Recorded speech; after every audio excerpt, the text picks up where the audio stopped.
Vice President does her interview tomorrow, and we're going to look at the Fox polls now that are really teeing up the conversation in terms of trying to get a sense of where the race is.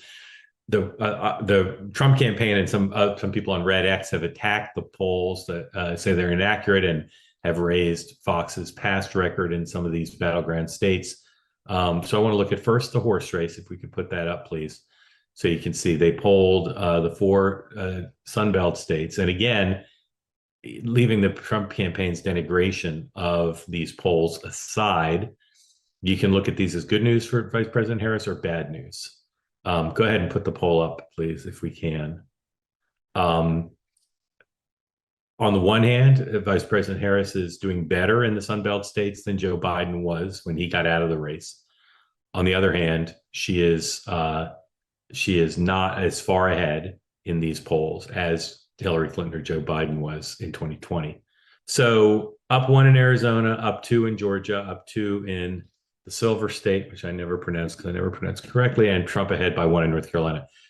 You can look at these as Harris ahead, or you can look at them as I do, as they're all well within the margin of error. But there's as I said, half empty, half full ways of looking at them, depending on if you're a Harris supporter or Trump supporter. On the one hand, although she's closer than Biden was and doing better in these states than Joe Biden was, she doesn't have big leads there. And the assumption on the part of the Trump campaign, as I talked about last night, is eventually he'll go back ahead in these states once she starts to get the scrutiny and once she gets defined. I think it's important to think about the traits question. And so let's put up the next slide from this poll. I've said from the beginning that this battle to define Vice President Harris is significant, because I think that this will tell you where the horse race is going to end up if you know how this is going to play in terms of how she's defined, right? So, ability to unite the country, Harris ahead, although not by much, given their reputations. Fighting for people like you, Harris narrowly ahead. Obviously, a big part of trying to define Kamala Harris is as the incumbent. If she's defined as the incumbent, if she's defined as tethered to the the Biden-Harris agenda, her chance of winning will be lower.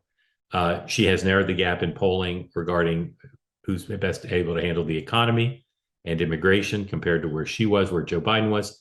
Again, the Trump campaign assumption is they will turn that around with advertising.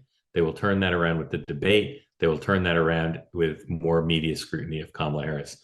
We shall see about that.